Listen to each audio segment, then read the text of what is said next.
अस्सलामुअलैकुम dear students. आज जो है हमारा टॉपिक जो है वो है रदरफोर्ड एटॉमिक मॉडल।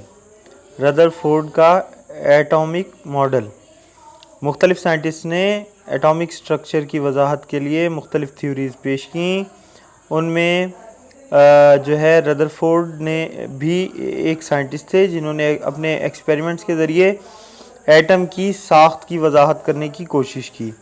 तो चलिए पढ़ते हैं कि रदरफोर्ड का एक्सपेरिमेंट क्या था और उन्होंने कंक्लूड क्या किया और उनके इस मॉडल में क्या क्या खामियां थीं। Lord Rutherford in 1911 carried out series of experiments and proposed a new model for the atom. Lord Rutherford ने 1911 में सिलसिलावार तजर्बात किए और अपने एक नए एटमी मॉडल को पेश किया। एक्सपेरिमेंट तजर्बा। Rutherford took a thin sheet of gold foil. Rutherford ने सोने का बना हुआ एक बारीक सा वर्क लिया and bombarded it with alpha particles और अल्फा पार्टिकल्स की इस पर बम्बार्डमेंट की। Obtained from a radio active element like polonium, जिन्हें एक ताबकार अंसर जैसे कि पोलोनियम से हासिल किया गया था। रदरफोर्ड ने सोने के एक बारीक वर्क को लिया और इस पर एक ताबकार अंसर से हासिल किए गए अल्फा पार्टिकल्स की बम्बार्डमेंट की। These raise were scattered after passing through the foil.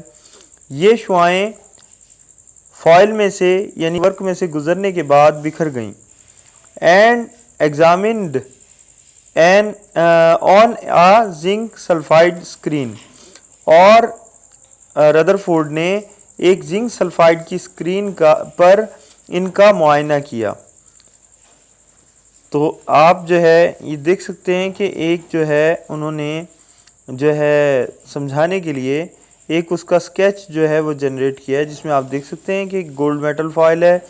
किस तरह से उन्होंने पोलोनियम के जो है यानी मतलब अल्फ़ा पार्टिकल्स पोलोनियम से हासिल किए गए अल्फ़ा पार्टिकल की एक बीम जो है उस फॉयल से जो है ये फॉयल है इससे गुजारी और फिर एक जिंक सल्फाइड की स्क्रीन पर उन्होंने इसकी इमेज लेने की कोशिश की। तो आगे देखिए।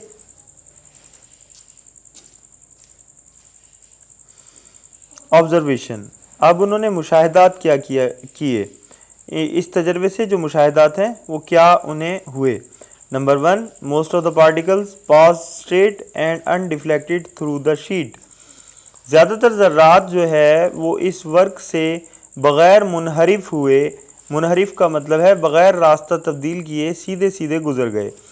And produced illumination on the zinc sulphide screen, और उन्होंने जिंक सल्फाइड की स्क्रीन पर रोशनी के निशान छोड़े, रोशनी पैदा की। Very few alpha particles undergo small and strong deflection. बहुत कम अल्फ़ा पार्टिकल ऐसे थे जो है हल्के से मुनहरिफ हुए, यानी उन्होंने हल्का सा अपना रास्ता तब्दील किया। After passing through gold sheet, सोने के वर्क से गुजरने के बाद। Number 3, a very few alpha particles, one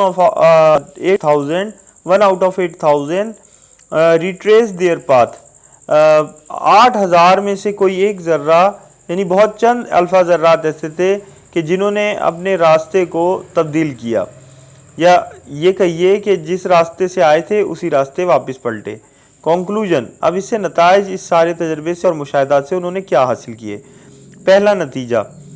According to Rutherford, an atom consists of two parts, nucleus and extra nuclear part। Rutherford के मुताबिक एक एटम जो है वो दो हिस्सों पर मुश्तमिल होता है, एक न्यूक्लियस और दूसरा न्यूक्लियस के अलावा हिस्सा। Number 2, majority of the alpha particles pass straight line and undeflected, shows that most volume occupied by atom is empty।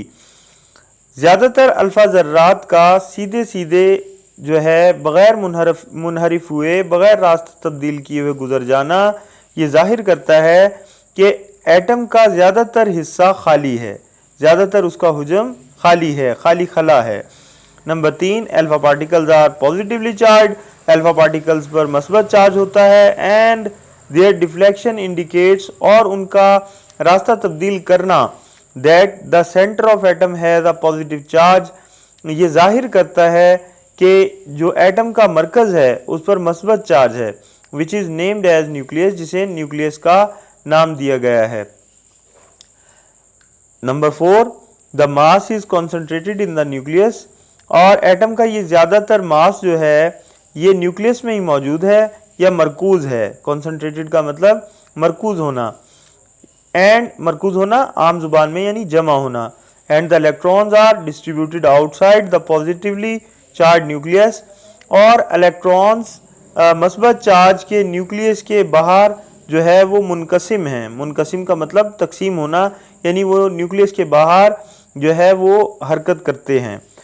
Number 5, the electrons are revolving around the nucleus, electron जो हैं वो nucleus के इर्द गिर्द घूम रहे हैं। इन एक्स्ट्रा न्यूक्लियर पार्ट, न्यूक्लियस के अलावा हिस्से में, कॉल्ड ऑर्बिट्स, और उन रास्तों को जिन पर इलेक्ट्रॉन घूम रहे हैं, रिवॉल्व कर रहे हैं, उनको ऑर्बिट्स या शेल कहा जाता है। तो आई होप कि आपको ये बात समझ में आई होगी। यहाँ पर एक और स्केच है जो कि जिसे देखकर आप थोड़ा सा समझ सकते हैं कि उन्होंने थोड़ा सा जो लाइटली डिफ्लेक्टेड पार्टिकल्स थे उनको स्केच किया है इस डायग्राम में, और जो स्ट्रेट गुजरने वाले पार्टिकल्स हैं उनको स्केच किया है, और वो पार्टिकल जो कि टकराकर ये सेंट्रल पार्ट न्यूक्लियस से वापस अपने उसी रास्ते पर पलटे, उनको भी स्केच किया गया है। तो उम्मीद है बच्चों कि आपको मेरी बात अभी तक की समझ में आई होगी। अब रदरफोर्ड पोस्टुलेट्स, रदरफोर्ड के जो मौजूआत हैं वो क्या हैं। An atom consists of positively charged dense and very small nucleus containing protons and neutron।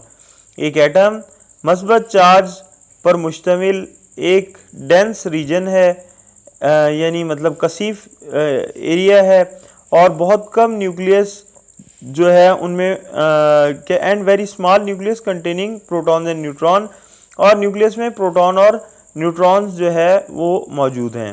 The entire mass is concentrated in the nucleus of an atom, और एटम का तमाम तर मास जो है या कमियत वो न्यूक्लियस में मरकूज है।